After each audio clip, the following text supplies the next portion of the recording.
Yo, what's going on, guys? So, today,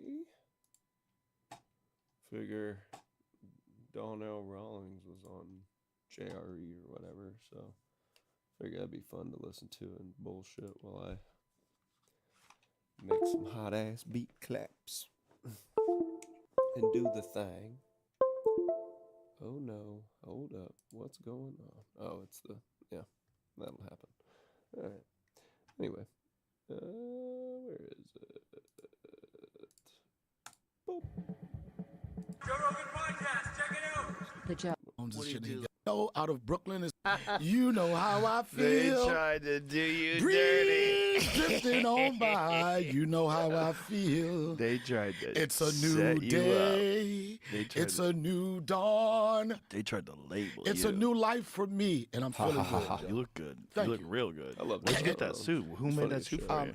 La Catino out of Brooklyn is some Korean tailors that I've been working with for the last 2 years. Nice. And they trying to make me go from ashy to classy, and it's a new day. I think it looks And great. another thing you don't notice about this suit, Joe, I smell as good as this suit looks. Okay. What are And you Ja- using for smell? What is it called? Portrait of a Lady. Oh. It's an Arabic company. That's all I know. Mm. And I got a guy that outsources my colognes and What do you shit. do? and he Like got a this. little here, and a little on the wrists? How you do it? I Or do you smoke. spray it and walk through it? That's a good. I spray it, walk through it, and then I do that in an annoying amount. Like, okay, we get it. You got some nice cologne on right now. Mm. But it's good to be here. There's something nice about a nice suit, man. It does make you look It makes you work on your posture. professional. And one thing I did, another thing that I came here today, and it was my intent, Joe, to break all the stereotypes.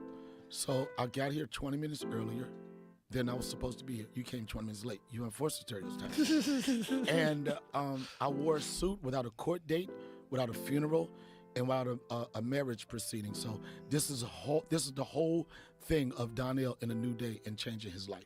I'm going through a transition. What motivated this? Law and Order? No. Law and Order didn't.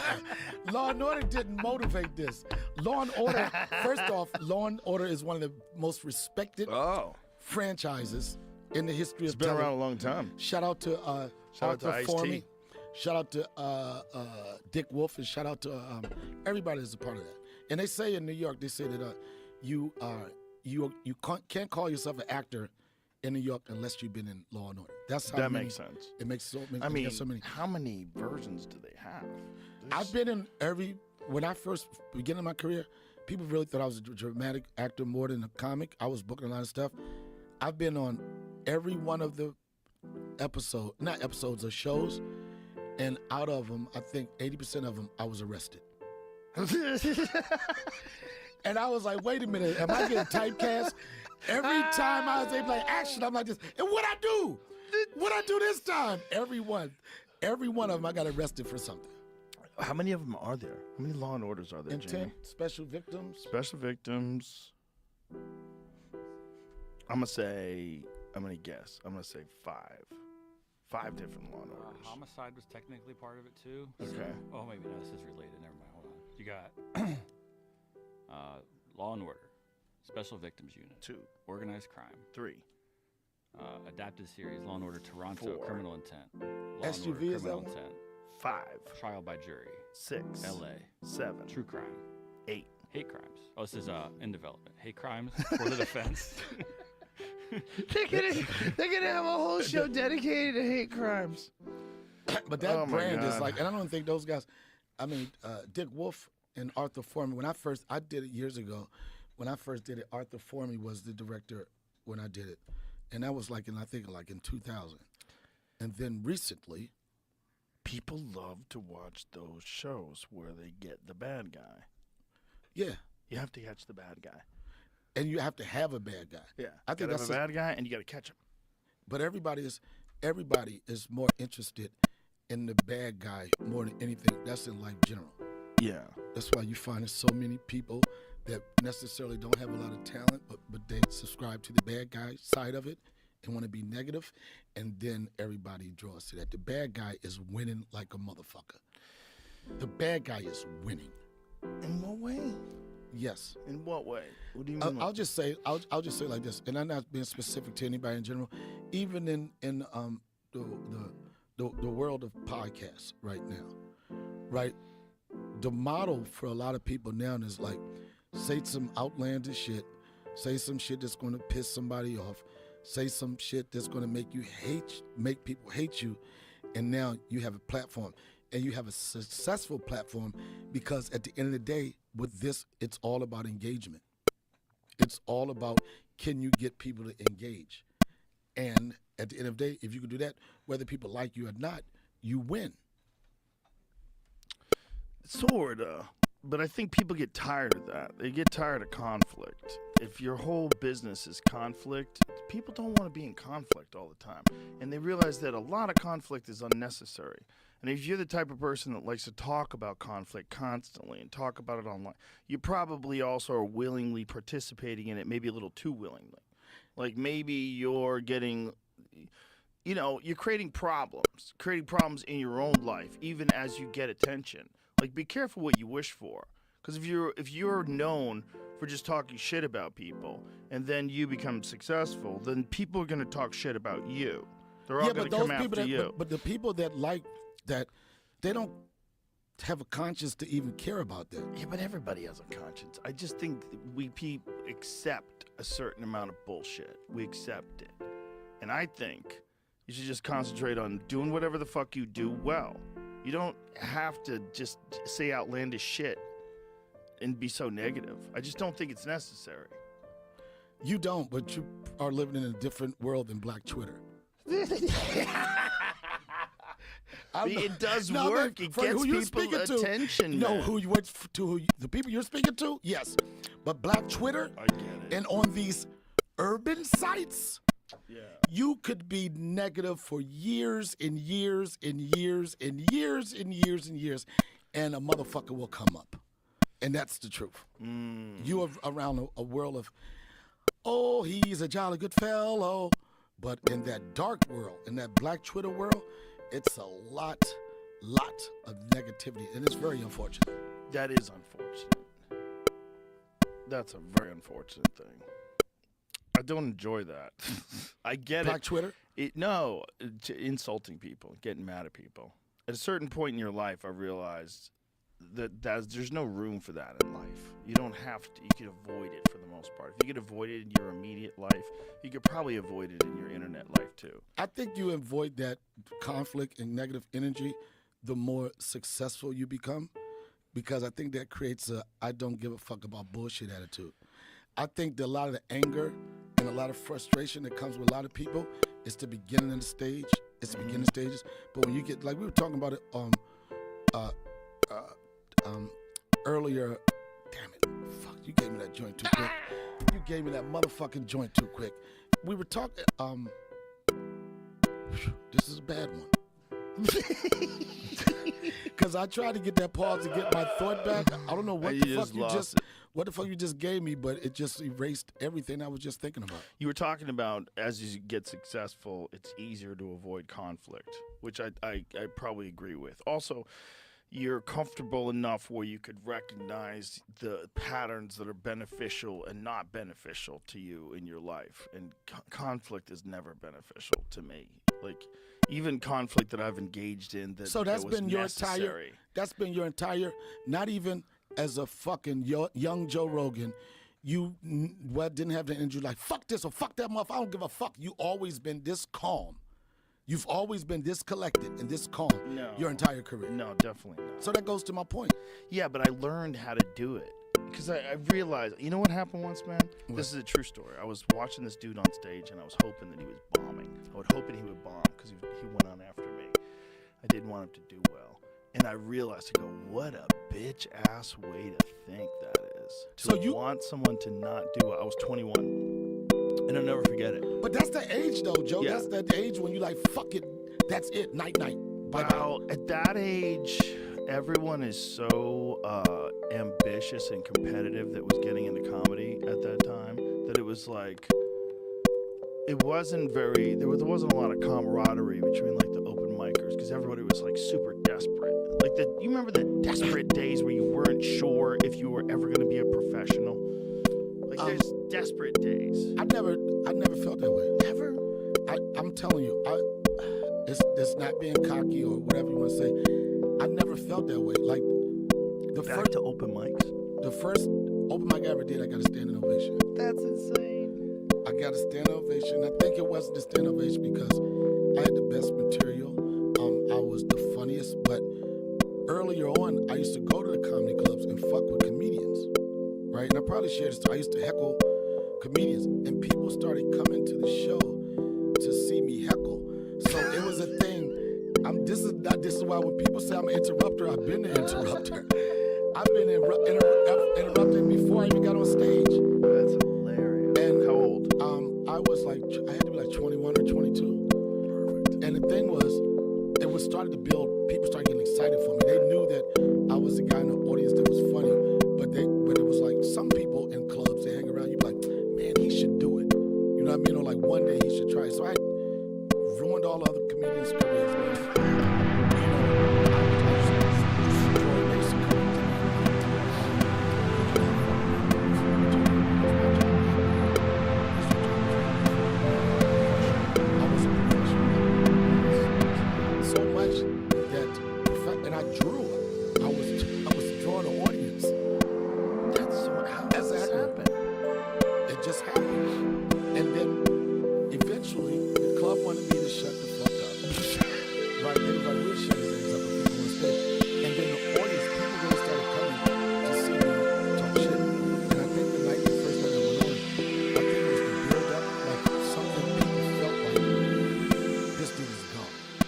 I was working for Safeway as a security guard in the grocery store. And the first time I went on stage, all the people that for my job used to come, they all looked at me like, he's about to quit or get fired. You know, it was just something that, by chance, I never thought about doing comedy. I used to go there because I got free promotional tickets. I never was the guy when I was younger at 13. When I first looked into the mirror, I knew that comedy is what I wanted to do. It was never that. It just so happened being in that situation.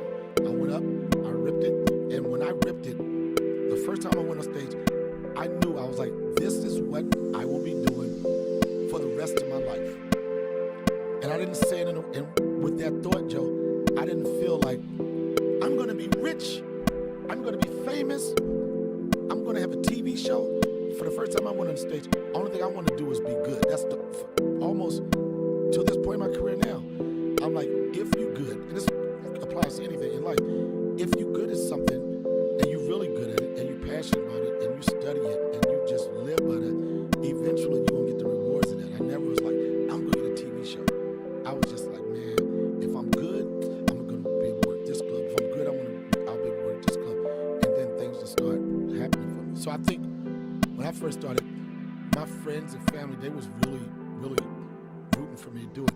And the moment I went on stage, I was like, this is what I will be doing for the rest of my life. And never thinking about it's going to make me rich or anything. Do you ever feel guilty that you started off as a heckler now that you're a comedian?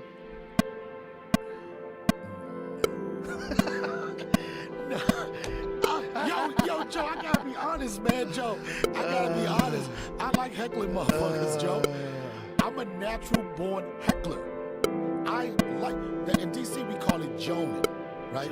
Joning. That's why did it be called joning? I don't know why they called it joning, but it was just roasting. It was the black way of saying if you want to compare, it was like roasting. What an interesting word, joning. Joning. Why did they come up with that? Do you think that was like a person who was like really good at it? I don't know. It was a dude named Joan. I don't know. That doesn't make sense. I don't know the history. A lot of black words I'm not going to know the history of it. You might want to Google. Have you ever heard that, Jamie? Jonan? Urban Dictionary. Do you ever use that as a resource, Jamie? Yeah, go for it. Urban Dictionary has saved a lot of white people at cookouts and barbecues. Yeah, but and I'm like, I used to love heckling. I didn't know you couldn't heckle until in comedy there's an unwritten rule. It was like, you can't. The rule is you can't put down and make fun of someone. Yep. Quit joning. I wonder who Joan was. You think it was a lady? No, I don't think. I know this fool ain't Joan. Whoa, let me get that part, Joe. Let me get the rest. Get the rest. Take that. Let me say, I'll take the second half. You get the first half, I get the second. Is that's That's it. Someone just joked like. There's probably just someone named Joan that was really good at insulting. No. I understand that sentence. Where I came from, that's what it was. The joke on the nigga. That's what it was. Urban Dictionary nailed it. That's what it was. But it wasn't like scripted. It wasn't like you had writers or anything like that. Right. It was just you In the moment. in the moment. You look at a person up and down, and you just go for it. And I used to join motherfuckers out. And then the rule was in comedy, you're not supposed to yell out. In comedy, you're not supposed to join or say anything to another comic, which I fucking hate. Yeah, Sometimes. people don't like to be interrupted. I know, but don't. Not everybody likes to do it. All right, but Joe, have you ever felt, and you have discipline, you've been watching a motherfucker, and you just like, I just want to say something. You never felt like, Yes. I just want to say, I don't want to wait till you get off stage. I want to just say something in that moment. Especially if you've had a drink. Yeah, I've been in that If you've had a situation. drink, you're like, this is nonsense. You would just want to yell out. Yeah. And it's not to be like nasty, you just can't help it anymore. You just feel like you gotta say something. It's so funny. Some years ago, me and Tracy Morgan was at a show, and me and Tracy Morgan started comedy about the same time. And he was like, man, I'm sick of these whack motherfuckers, man. He said, I just want to say something. I said, but you can't heckle the comedians. He said we should do a tour, right? Go all across the country to comedy clubs, not to perform, just to heckle motherfuckers from the seats. Which I thought was a fucking brilliant idea. That would be so. You talk about something that builds character. It's almost like a roast battle. Can you imagine putting mediocre comedians on stage and having like great comics in the audience heckling? Yep. You know what? That would be terrifying. It would be terrifying, but guess what? I guarantee you, Joe, if you had 20 mediocre comedians, 1 or 2 would stand out as the one that would break away. Yes. And if you did something like that, that's what you would be looking for. Right. Somebody's going to say, fuck it. It's going to be a Shark Tank. Yeah. Right? So you'll recognize like real early on what of your material's soft. What out of your material's bullshit if you ever do it in front of people that you respect. It's going to make you step your shit up. Or it's going to make you have enough attitude and personality to pull any joke off. Because you know what it is. Half the shit that you deliver for the most part, is stage presence. Yeah. It's stage presence. You know, it's how you respond, how you react to an audience coming at you. Dude, Dave Attell was at the mothership this weekend. And I love Dave. I saw him Sunday night. Man, I don't know if there's a funnier person that's ever existed. You know what? He's so funny. Whenever I see his face, first off, when you see Dave Attell's face now, you saw it 30 years ago. Yeah. Yo, he's like the white Morgan Freeman He's the same of comedy.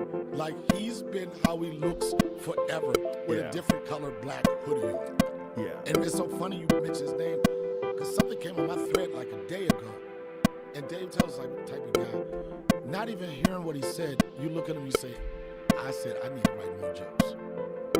You're like somebody, their mere presence lets you know you got to write more jokes. Because out of all the years, and I've watched Dave Attell 30 years, I can't remember a time when he hasn't went on stage with the mindset, I'm working on some new shit. Always. And you're like, how the fuck can he keep That's what he doing does. this? He's just like really focused on that one thing. You know, he used to be an alcoholic. And when he quit drinking, he got way better when he quit drinking, man. You know, like there's something happened to him. Some comics, there's something that happens. They're drunks when they're young, and then they quit drinking, and they're not as good anymore because they're not as fun. Because when they were drunk, they were wild. I figured out a way to balance both. You Young definitely drunk can. and older drunk. What I was going to say is that Attell's the best example because what he did was he quit drinking and then immediately got way better and just keeps getting better. Like all that focus is now just on stand-up. I get it. I think about that sometimes. Dude, he was so good. It was mind-blowing. He was just on fire. He had a recorder. He plays like a little flute. I saw that. That's the clip that came up. And I just thought the one part of it, he said, you have this instrument. And he said, you have the head, the shaft, and the taint. He'd say he was referenced the flute or whatever it was. Of course, it was a penis, but I was like, that was just, he's nice as shit at it. He's got like a formula in his mind of how to make fun of everything. And he's so in tune right now that he can just kind of plug it into any subject. And he just starts writing material. And he's always working on it. But he's not a fun guy to hang out with. He's fun to hang out with. What? I like hanging Man, out I with get him. nervous. I feel like he's about to be on Law and Order or something. When I hang out with Dave will be talking to you, then all of a sudden he just disappeared. But maybe it's just me. But yeah, he's not the party guy. He was fun hanging out at the motion. It was like, because we have like the green room. It's Green like room a is nice, relaxing place where everybody can hang out together. But he's an odd guy. He carries around a flip phone. He texts you, like when you press 4 R's to get a... Right. Oh, he's still in the old school text? Yeah. You gotta press it 5 times to get an S or whatever it is. You remember those? I remember those. And He does that. That's how he sends you a text message. That's it. He's doing that with a flip phone. I bet that's kept him off of Diddy's yacht. Yeah. Not being connected. Being connected with too much communication keeps you out of those back rooms and keep you off those yachts. You don't invite a person to the back room or to a yacht if he has that phone. Yeah. Something is very suspicious about that. You don't get invited to those parties that get you movie deals. That's just how they used to do Hollywood. Old Hollywood's the shit. Old Hollywood, that is exactly how they did everything. You know, Tarantino was telling us that one of the old producers had a bedroom in his office. So he had his office, and you go into his office, and he had a bedroom. And the bedroom is where he would fuck all the starlets. And so he was the producer, and if you're gonna be in his movie, he's gonna fuck you. That's old school. A bedroom Do you know how in his office. You know how many women sitting down listening to us saying, bring back the good old days? On and over hymns are the tiny buildings. You know, Burn no I mean, on do corn you, dogs. Do you know we have some women like this? Fuck that. I'm Used to with sit you. and Still have a couple women like that. I don't wanna go Four after false stuff. gospels. You'll recognize them. I don't Number wanna one, the study. relational gospel. I Here don't they want to do anything. now I I forget that is Well, omnipotent. it seems like there was a real Dead when they wheel him in. Pleasure in the private parts of our body. Some haunted hill tonight so that my wife... I nearly had a heart attack. Isotopes. Just a game. Just a game. Just a game. huge as some movie stars that exist today, right? Well, Yeah, wouldn't we agree on that? I agree with that without doing it. More bombs. But it's He wants to specifically go for on acting, testing. because there's a lot of people that can just go into acting. Like a lot of athletes have gone into acting and done amazing jobs, But not too many of them are good though. but not. You but still Nothing but see- fairy tale mumbo jumbo. Okay. Witchcraft, black magic, saying that? sorcery. To me, it's nothing but fairy tale mumbo jumbo. Rick Fox. I know Rick Kevin- Fox was taking it really, really serious. Kevin Garnett, that's right. He's in that Uncut Gems movie, and he's fucking great. He's not an actor. It wouldn't work the other way. You couldn't get a guy to do just stand up and just be fucking great, Right. who's never done stand up. True. But you can get an actor out of a basketball player. You can turn a fucking rancher into an actor. Right. You just teach him how to do. Some guys can do it. What role did he play? He played a basketball player. Come on, motherfucker. But he played a dude who was ripping off Adam Did you hear Sandler. what the fuck you just said? He played a dude who was ripping off Adam Sandler. It doesn't matter, Joe. I get I thought you was going to say he played a rocket scientist. I'm just so you're saying. telling me, Joe. You're Listen, saying when he was going through, when he basketball was doing player. his lines to Okay. Adam Sandler, it's very realistic. that he's a basketball player. That he's not just a basketball player, he's a basketball player that's ripping off Adam Sandler. He steals a rock from him. He doesn't want to give a rock There's back. no way that Kevin Garnett could have fucking ruined this role. Even Joe, listen to me. Are you hating? I'm not hating. What I'm trying to explain. I feel he's hating. No, I'm not. Don't start it, man. Black Twitter will come for me. I'm not saying that. There is no way he could have been bad playing a basketball player. He was good, dude. It's a good Okay, all right, let me see. scene. Okay, let me see. Yeah, we can't watch it. No, just We'll fuck get watching get it. in trouble. All right, you can't watch Cut it, that but out. I just want to see him stand up.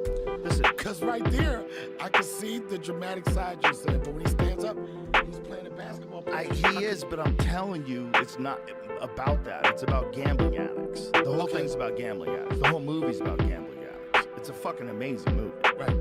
I mean, I'm And not it's- even seeing the dialogue. I mean, hearing it or anything. I can see like his face looks invested, but I still see a basketball Kevin Garnett basketball. This is tough. Yeah, I know what you're saying, but he's. And is that a it's- Celtic ring? And that's a basketball ring? Yeah. Joe, he played a basketball player. Yeah, but he played himself in this movie. He's doing this thing where he's involved in gambling addiction. They're all just making crazy bets. Dude, the movie will give you anxiety.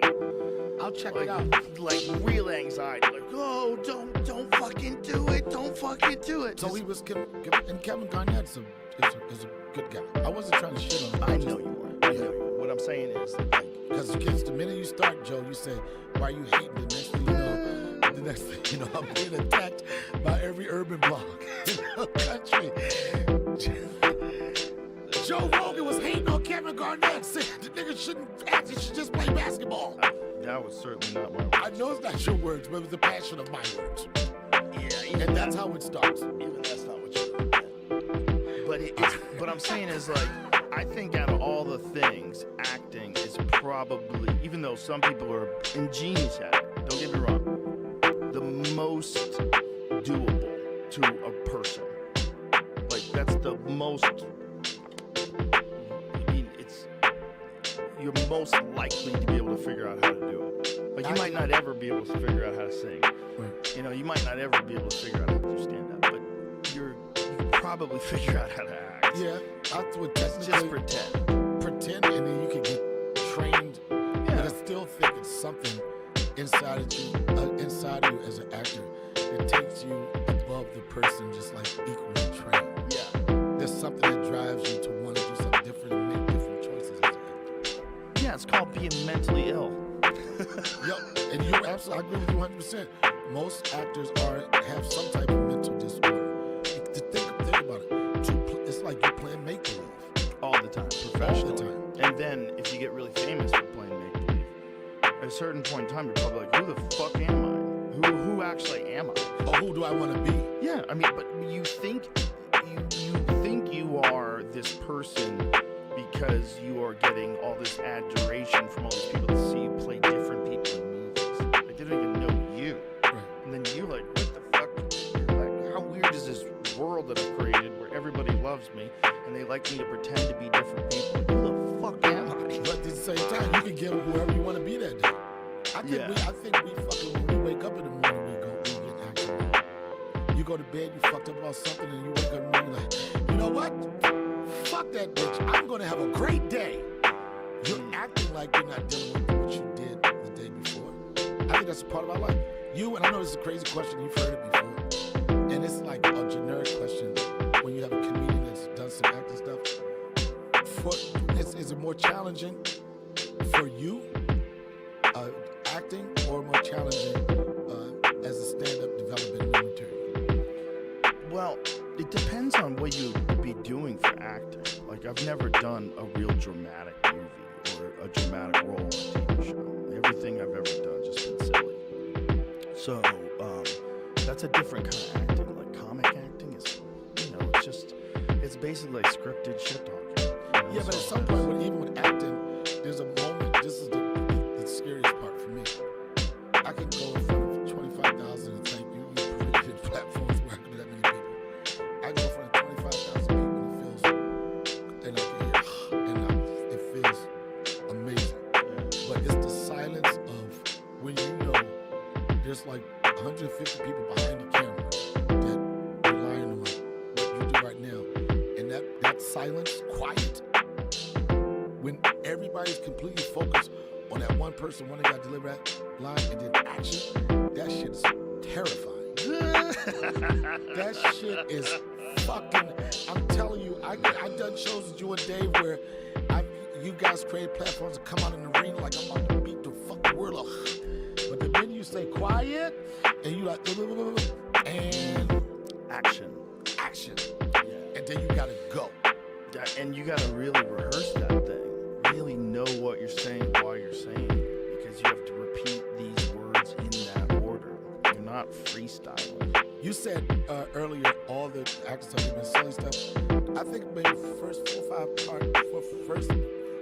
or 5 years of my career, everything I booked was dramatic. Nobody thought I was a comedian, or if you want to say comedian, actor until the Chappelle Show. I had did like all of the Law and Orders. I had did HBO's The Corner, where I played a heroin addict.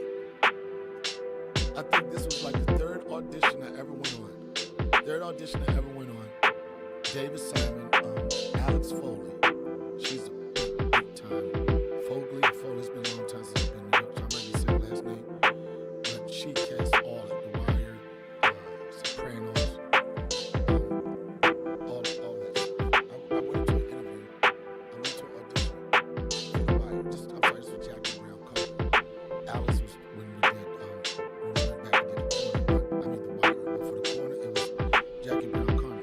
I went in for this audition. The audition was as a heroin addict, right? Charles Dutton directed this series. It won three Emmys. I played the character.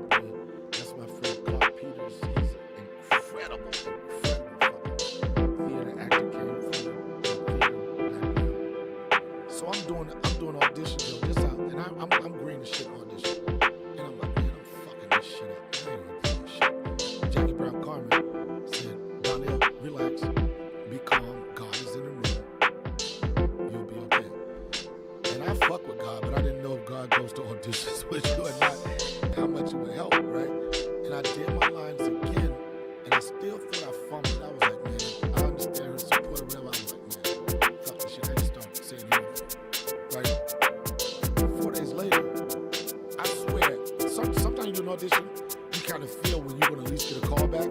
Right. They get a call and said, you booked it. I was like, what the fuck? I was like, I could not believe it. I don't know how the fuck that happened. I was like,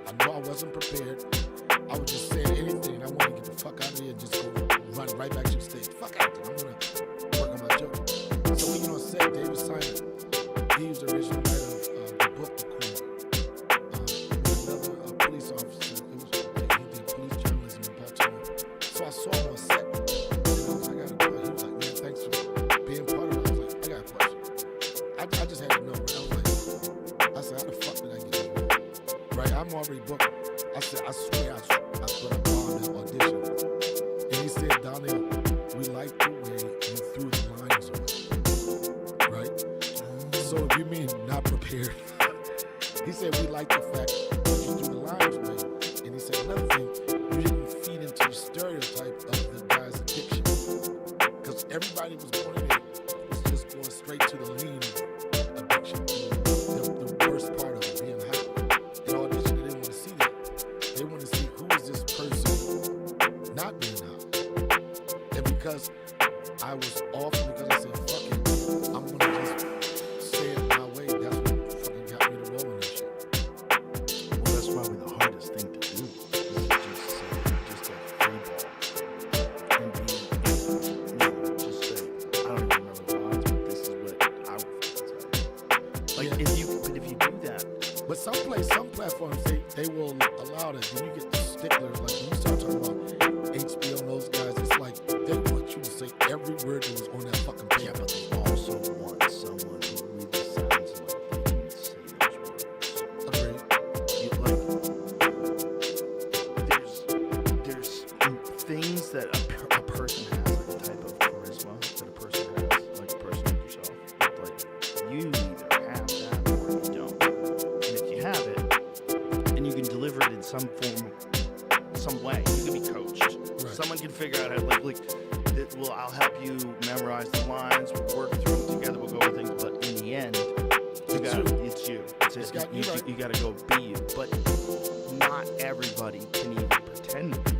Everybody don't. Yeah. You know what I'm saying? And everybody don't have the heart to take those chances because it's and I've never been trained, but one thing it's always resonated when you talk about acting is like make a decision, right, and let them bring you down. You know what I mean? It's better to go all out than to not do it and not. When I was doing HBO's The Wire, there was one scene where I get pulled over in the car, and I got like $30,000. People don't know it was drug money, political money, or whatever, and I get arrested for it. And then the next scene, some kind of way, they have to let me go with the money. Basically, I came in with $30,000, and I'm leaving with $30,000. And I just said, I'm gonna do a little improv, right? So it was like acting. When I left out the room, I put the money over the back of my shirt, and I said, some people got to have it. Some people really don't let money change. And then I looked back at the cop and said, oh my dollar. Everybody was laughing. It's like, nah, we ain't gonna use that shit. Bring it down. But it's like making, like, at least they knew that I would take the chance. You'll free Some ball. people, Yeah, you'll be loose, and that's the thing. It's like some people just can't be loose. They just can't figure that thing out. Right. Free. They're just always in their own way. But I think for me, even with acting that's made it like fun, the times I get it, is that I've made enough success in comedy and created a pretty good lifestyle off of that I don't have that pressure of having to book a role. You know what I mean? Like a lot of actors now, it's like if they gotta get this serious. You know what I mean? Just to continue the lifestyle they have. So it's always, for me, acting's always been like, oh, I'm just playing around. It's fun. I mean, get it? That's I'm the just best gonna- way to do it. Yep. Especially if if your stand-up is going well, like everything just sort of can be fun. You don't really care if you're only doing movies. Like those folks during the pandemic that kind of just went back to acting. Right. There's a few comics. I that was sick just during the stopped. pandemic. I was so happy that shit was over because I got sick of these writers that we never heard about doing spots. They was like, this guy wrote for Family Guy. You're like, where the fuck you been? You ain't been in the trenches. No, bro, Like there's that? people that realize they have fucking mortgages. Yeah. That's what happens. And then they realize, oh my God, I'm so connected to the TV system that if it goes down because of the pandemic or another pandemic, Right. I don't work for a year and a half. Like, what the fuck are you talking about? I think that made people have to figure out what their pivot was. Yeah, well, you can't rely too much on a system that doesn't give a fuck about you, and a system that if you're paying attention to where it's going, a large amount of it is about to get sucked up by AI. like a giant chunk. Of the entertainment? Yeah. Yeah, I mean, A giant chunk. Tyler Perry, it was a story maybe like 3 weeks ago, and I think he was in the middle of either producing a movie or doing something. And He was building an $800 million studio, and he paused the construction as soon as he saw it. What is it called? Sora? it can create entire scenes. Entire scenes to look realistic. Have you seen it? I haven't seen it. Watch this.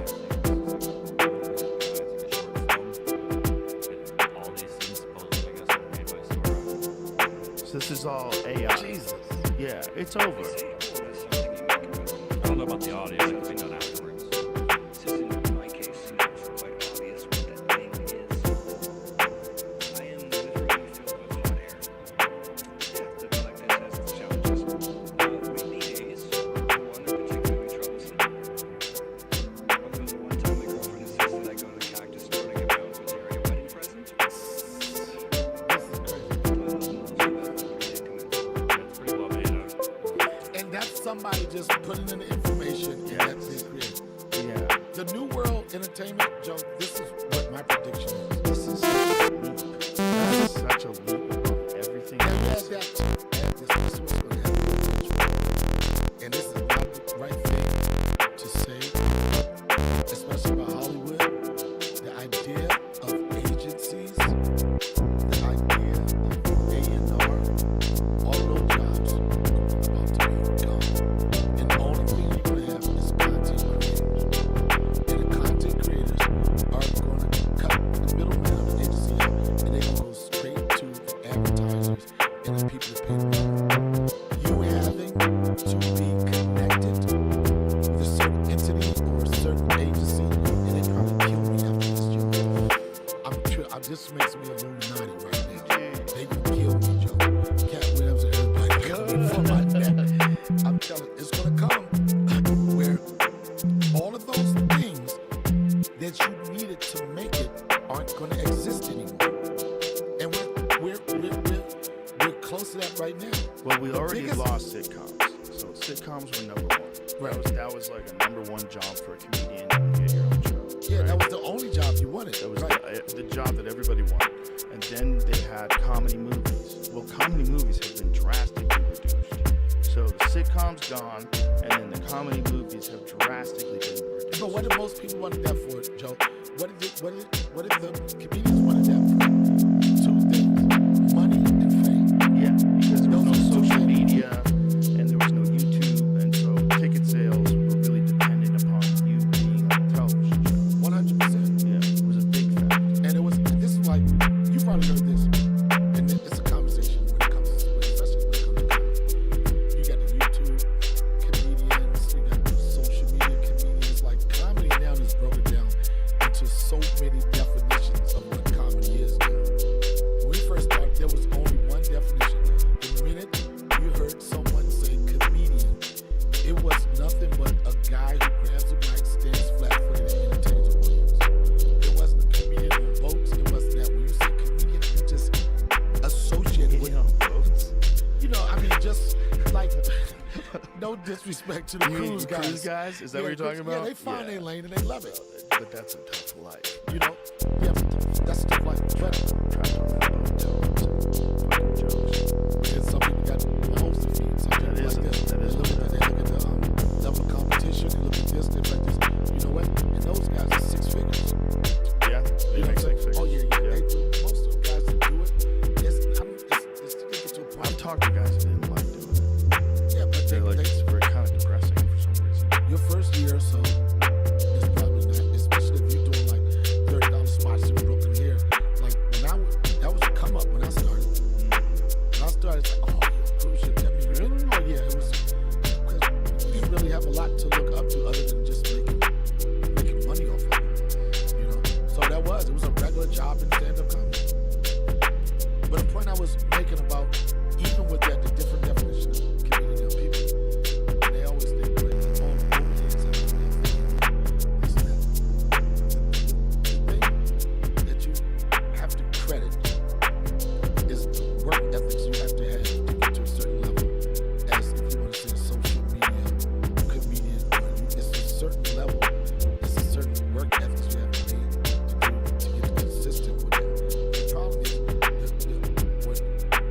people having issues with it. It's like, yeah, but some of them not that good. You know how hard it is to get good at something when you're already a millionaire doing it at whatever level? You know, what pushed us when we were coming up was that if I get good, I can get the money. Right. But now it's like they got the money, so what is the urgency? Unless you get that one or two that's really, really care about the craft, what is the, who cares about being good at it when the end result is I'm getting paid for this shit? Well, you always want to be good at what you do, don't you? Some people, but the level of getting good at now is different. Like today, people get good at knowing algorithms. There's a lot of that. You know what I'm saying? They Yeah. get going and good at knowing what the system is, which is fucking incredible. If you put talent on top of that, Right. you know, it should be. Yeah, if you're a smart person and you know how to really utilize the system, I want to say manipulate, but that's the wrong word. It really is utilize. Because it's just, you're like Mr. Beast. That's a perfect example. Right. That guy figured out like how to make the right captions and how to make the right image that you click on for the YouTube videos, the right title, and then he figured out how to just keep dumping money into his product.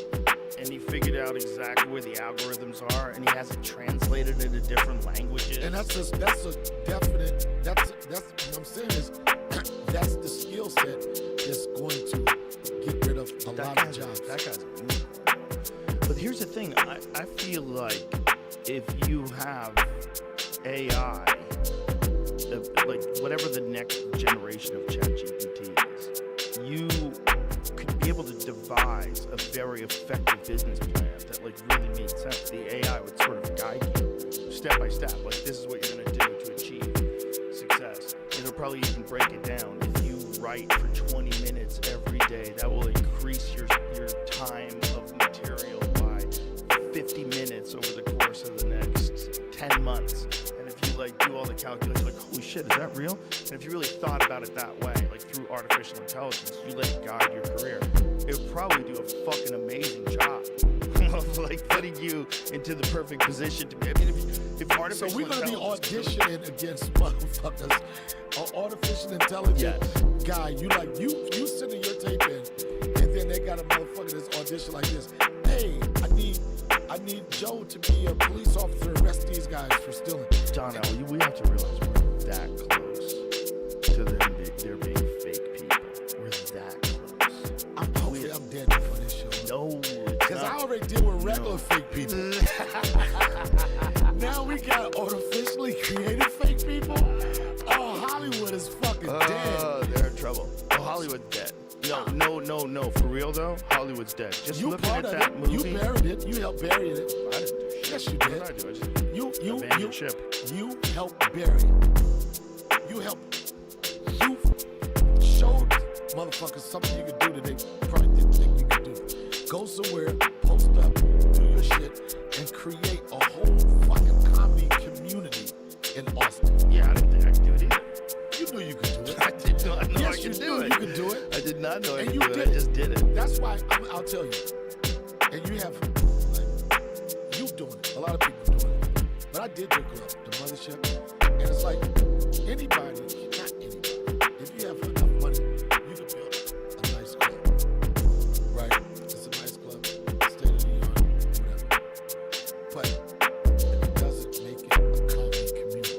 Right. You know what I'm saying? It's like, that's going to be the challenges of like all these people that open up comedy clubs and stuff. Dave has opened up one. I think Mike F. Just a lot of them like popping up, and I think that's the dope thing. But the thing is, like, it's a difference between having a comedy community.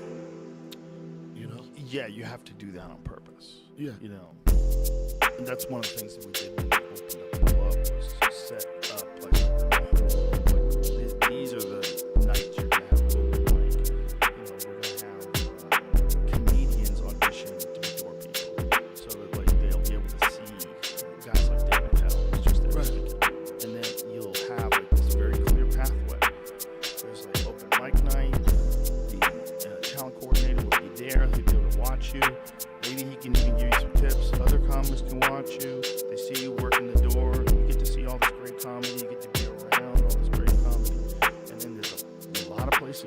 downtown, and we'll let you punch out. 7 They days a let week, people right? punch out. Like a comic has a set down the street, they can punch out, go run down the street to a set, come That's back how it's to supposed work. to be. Did you do 7 days a week, right? Yeah, we're 7 days a week. That's how I gauge whenever I go, and you don't never see it. 2 nights open mic nights too. I always gauge a club. Not gauge it, but you can tell how successful a club is if they can run fucking 7 nights. Well, it's you know, it's perfect timing. It's just a weird coincidence of all these things happening that open to all these doors at exactly the same time. Like it's like you're going down the street and you hit every green light like magically, and it just goes. You know, it's a system in New York. If you on those streets, Second Avenue, New York streets, if you drive 28 miles an hour, you will catch every light from like 23rd Street to up 115th. That's a fact. I know you don't try it. I've heard that. Yeah, if I've you heard do, that. I think it's 28 miles an hour. It's a straight shot. Wow. A couple cats and dogs will get ran over in that process, but as long as you might maintain that consistency of 28 miles an hour, you won't stop. That was a fact that I know you didn't know. I had heard that before. I had heard that from cab drivers. Is there anything you haven't heard, Joe? At this point in time, I always think that, but then Jonan comes along and throws me for a loop. At 16. It's 16. The last time I was here, you didn't know what a hot 16 was. Magic That's sorcery. right. To me, it's nothing but fairy tale mumbo jumbo. But you asked me about this suit, It looks sweet. and as I'm watching myself in the camera, I'm like, did I go over? Witchcraft, No. like magic sorcery. To me, it's nothing but fairy tale mumbo jumbo. I know. I remember Makes when me we feel was like doing, yeah, we did those when we did arenas. arena shows, Yeah. and your whole energy. Witchcraft, changed when you had a like suit. magic sorcery. To me, it's Like I nothing did on but my fairy set, I tale said, stomp mumbo my feet, jumbo. You start stomping your feet, and you said, you could do your set, but it's just something that's classic about being able to Witchcraft, do stand like up and magic sit. sorcery. To me, And it's that's how nothing I but felt fairy even tale when mumbo I did jumbo. New Day. First off, this was my 3rd time shooting this special. I told you the story. Like Yes. magic And I sorcery. remember To me, every it's time nothing I but was fairy really tale getting mumbo stressed, jumbo. Because every time I saw you, you would be like, when is the special coming out? When is the special? I'm like, I don't know. I fucking shot the shit. I don't know. First time I did the special during the pandemic, at the end of the pandemic, when the clubs still had all this COVID protocol and They had masks on. you had masks on, and vaccination cards, and you've been tested, and what shot you had, Johnson & Johnson and all that shit. We did it in North Carolina. And our back was already against it because the venue I chose, it held 600 people. I think it was a Fairmont Theater, 600-700 people. And we had a cell of 700 people. But then when Netflix was like, where's your card? Where's this? It went down the first show, and it was 250 people. Oh, they had to have vaccine cards to get in? All of that shit. Which means now in the back of the show, you gotta put a black curtain. Now you like looking at like a half-full audience. They got masks on and shit. Oh, no. Did the show. First show went well. Right? First show went well. And then Dave was like, because he produced it, Dave said, if we don't get it, we can shoot it again. I'm like, motherfucker, ain't no time to shoot this. We gonna get it this time. Second time at it, I could have standing on, standing there from going crazy, and he was going crazy. I'm like, oh, we got it. And we announced that my special was gonna come out at the same time we announced the Earthquake special was gonna come out. A week after that announcement, Dave calls me and says, Daniel, I want to shoot your special over. I'm like, you know that's the most insulting thing. You tell a comedian you want to shoot over, the first thing you think, what, it wasn't funny? That's the first thing. He was like, I can put you in front of any audience, you'll rip the room. He said, but it doesn't make it a great special. He said, of everybody under the umbrella of the home team, that people are really anticipating because of the connection with the show is you. If we're gonna do it, we gotta get it right. It was tough because I'm like, oh, this is gonna be the joint that give me a platform for people to see me do stand up. But we basically scrapped the shit and said, Daniel, you had too much COVID jokes in there. And think about it, if I would have shot a special with mask in it, it automatically dates you to 2020. Yeah. As soon as you turn, I was like, oh, this shit was during the pandemic. How wild was the pandemic? I miss it. I was thinking about it the other day. I miss it, man. I miss not having to be around a lot of motherfuckers. I missed how people appreciated simple things. I miss how when you had a bubble, you could block all this negative, all the haters out. You weren't allowed to come inside the bubble. Give me 6 feet, bitch. Bitch, give me 6 feet, the bubble. And invite who you want. I miss how people appreciate it. I think we should do like a lockdown week, a worldwide lockdown week, once a year, where the whole fucking world just shuts the fuck down. Yeah, that would be great, except you can't tell them to shut things down, because then you're going to give the power to the government to shut things down whenever they want for a week. They might decide 2 weeks is better, maybe a month. Like, you can't give them the power to shut things down. If people decide to not do Well, we should vote, so we can vote on like a lockdown, like National Lockdown Day. You don't want to take away freedom from people. I don't want to take away freedom. People want to do it, they should be able to do it. If y'all agree to do it, do it on your own. Nah, fuck that. Fuck that, Joe. Yeah. Joe, what happened when we start making people do something? Guess what happened? When you make somebody do something, when you make somebody wash their hands, when you make somebody give you 6 feet, when you make them do something, it forces some type of change. I'm not saying forever, but I think that we should have a joint where we just lock down everything for like a fucking week. Everything is dead. That shit was fine. Some people died. Not that many. In comparison to people that live. Not already sick. It is a disease that killed people for sure, but it's a disease that killed people with, what was the percentage? It's like a large percentage of them had 4 comorbidities. Oh yeah? A large percentage of them died. 4. So it just 4 got- different things that are killing. It just said wrap it up. It's like that came along Right. to an already compromised human, which is not to say that you shouldn't, try to help compromised humans, but I'm saying that it's not what they were selling it as, or what people were terrified it was going to be. Yeah, but I know for me it was so weird. Do you remember those things at Stubbs? I went to Stubbs the other day to see the Rap Kings, and it just brought me back to those days at Stubbs when we did those shows. There was a wild, crazy feeling about doing something when no one else was doing it. It was fucking, I got high off It it. was exciting. They were still doing comedy. Man, And we comedy was- was shut down. We were everywhere. still doing comedy. We were still eating with groups of people. We're hanging out. That's what I'm saying Yeah. about appreciating it. Even like, a lot of people thought we were reckless, but every part of this, it was protocol. Yeah. It was like, hey, come, every part of it was protocol. You weren't going to be around anybody that hadn't been tested. Period. And it was just something about it. Even when we saw each other, it was like, oh shit,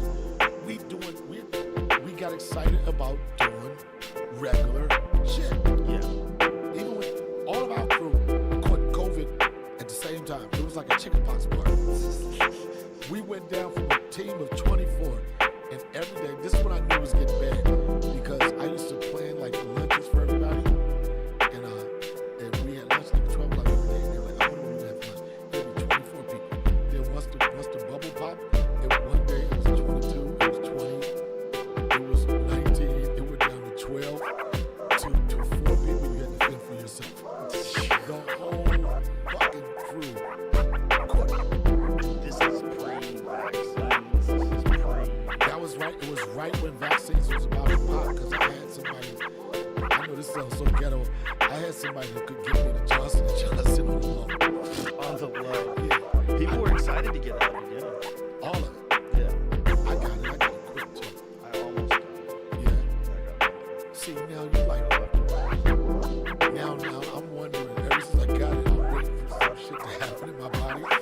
Maybe I can contribute to that shit. Well, a Yeah, lot I of got people the jab. can. It did something to a lot of people. It's got a very high rate of side effects. Why you fucking with me now? It does. Which one? I think all of them. It was. I don't think any of them are good for you. I didn't. So what's gonna happen to I me? think if you were an old person and it was the first go around of COVID, it probably would help you.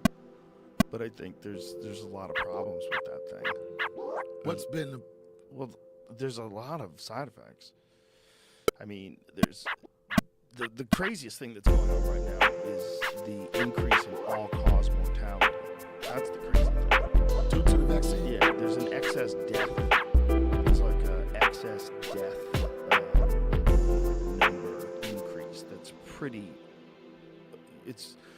you were a statistician, if you're a statistics person, and you were looking at indications that something went wrong, you would say, well, was there anything that caused these people's bodies to change where we're getting this large number of excess deaths? Why some you people, fucking with me, man? as many as 40%. Why you in fucking some with age me, man? groups. 40% excess deaths. And what type of shit? I think it just means like 40% more people die than normally do. Basically, that's what it means. Black. Jamie? Black. Excess deaths? Black. Everybody. And a lot of it is cardiac stuff. Cardiac stuff went way up. You know, but a lot of people got it and nothing happened to them. They're fine. You know? I feel like that was a personal attack on me. Like you, No, got, it was a... you was like, Donnell, you got the jab twice. Listen, I would get it. I was ready to get it. I didn't get it just because they couldn't do it. I had to go to a clinic or Yeah, the you had to hospital stop. or wherever. And then I said, I'll get it when I come back next time. And between that time and me coming back next time, they'd already pulled it. They pulled it because of blood clots. Yeah, I got it because for work. It was like, I know this sounds crazy, but you couldn't, like, if you were working as a working actor, Yeah, you couldn't work. You couldn't work. You couldn't work. So I know some people made it. I mean, I know people, yeah, you compromise your body, and then some areas people think it's like, oh, it's the white man trying to control you. Yeah. But it was at one point, it was like, if you were trying to work, you wasn't working unless you had a vaccination. Yeah, you weren't going anywhere. You weren't flying anywhere. Yeah, it was a real issue. And there was a lot of countries that until recently you had to have a vaccine card, including America. You had to have a vaccine card to get in unless you walked across the border. Shout out to the Mexicans. Then you come right in. They had where was it? In Canada, Australia, they had the biggest. I think they were the most. Australia was tightest. crazy. They were putting people in camps. Yep. If you were sick, they'd take you. You could have been fine. And you couldn't travel. Period. You No. just were there, right? And if you got sick and then they put you in that camp, you can't go anywhere. And there's fucking armed people out there waiting for you. And they didn't have that much. They didn't have that much death either. So it worked. Well, no, it didn't work. First of all, it's a terrible idea to just round people up and make them go to camps because they're sick. You don't allow them to stay at home. You determine where they can move and not move. You're arresting people for wearing masks outside. None of that is scientific. None of it works. There's never been a So you don't think respiratory lockdown disease. You don't think lockdown? No, You don't think lockdown helped us at all? no, not at So all. you think it would have just been passing if we went into think lockdown and all the protocol? Maybe it slowed the rate of people getting it. Maybe you could say that. And maybe for older people, it protected them from being in contact with people that would give it to them. Okay? Maybe. But in terms of what it did to the economy and what it did to the small businesses and all the small restaurants, and how many people went into drug addiction because their fucking whole life, everything they worked for fell apart. How many people lost everything through no fault of their own? People that have been working for decades in restaurants, small mom and pop shops, they would just all went under. None of them could handle that year and a half where you couldn't work at all. It doesn't make any sense that anyone could have ever watched that happen and seen that 70% of the restaurants were crumbling in front of them and not to make some sort of a correction. It doesn't make any sense that they did. I see the aftermath when I go. I was in the same. Whenever I go to these cities, and you look at downtown here,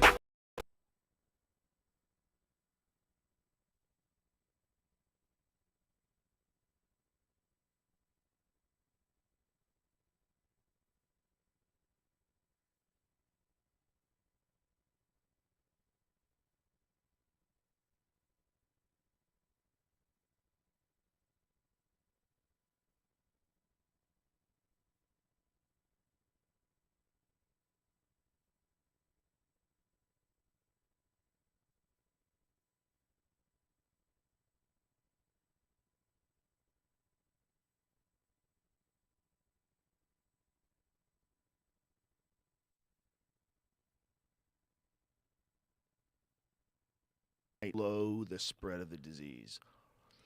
But, you know, there's just so much they did to suppress alternative but they had to do. methods. I think we had to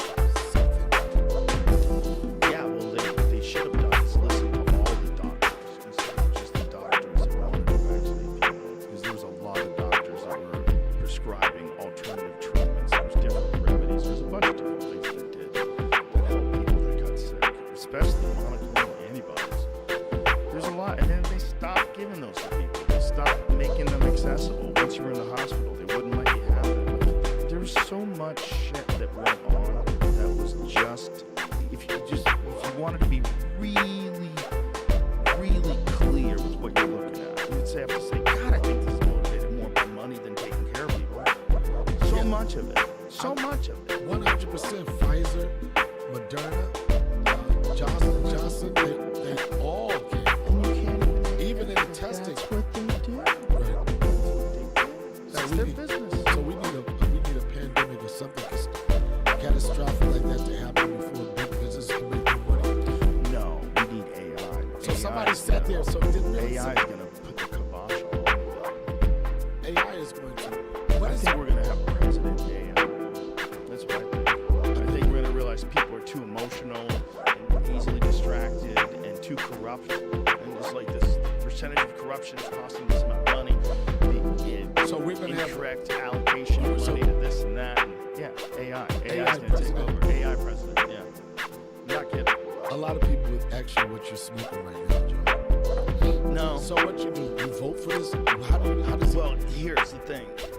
If they really want complete total control, they'll trick you into telling you that you don't need to vote anymore because AI is going to equitably distribute all wealth, all social services, all housing. Everything's going to be even for everybody. AI knows how to do it. It's going to stop all international conflict. It's going to have a perfect carbon neutral existence while powering everything up. But it has to take control. somebody has to be in control of what you Not ask necessarily. anybody. Somebody. So it's just gonna be Not anybody. necessarily. No, not Nobody's necessarily. gonna be able to control the information you give AI to do everything you just said. No. What happens is AI achieves what they call sentient AI. So what it is at a certain point in time, if artificial intelligence gets good enough, it's going to be autonomous. It's going to be able to control itself, and it's going to be able to make better versions of itself. It's not going to be as simple as you made a thing, and now I programmed into the thing what the parameters of this thing are, and now this thing can act like a person. No, you turn it into a life form, and then you say you have the ability to create better versions of yourself. Well, that thing is Scaring the shit that out of thing. me right now. That thing's gonna be a god. Okay, that thing that's gonna be a god. That thing might be 4 years away from us right now. Right. Like no bullshit. Like 2029, it might be a real thing by then. With the way technology is moving so fast, like we didn't even think about AI being a You know how threat. many deadbeat dads are gonna leave if you can do an AI version of being a dad? They're gonna be like, fuck it, I'm out of here. You go fuck with Junior. I'm gone. I can't believe, but you can't believe they're Human beings are going to live in alternative realities. It's not going to be as simple as, now all of a sudden there's artificial intelligence. It's artificial intelligence that can give you whatever elixir you need to keep you happy. And that's what it's probably going to do to people. It's probably going to figure out a way to sedate people, So how are people keep gonna them make calm, how are people and let them stop breathing. so how are people going to be able to work and provide for themselves? It's just going to be a different skill set. It's going to be a different type of jobs. How are humans going to be able to compete with AI? Well, we're not. That's the thing. It's not possible.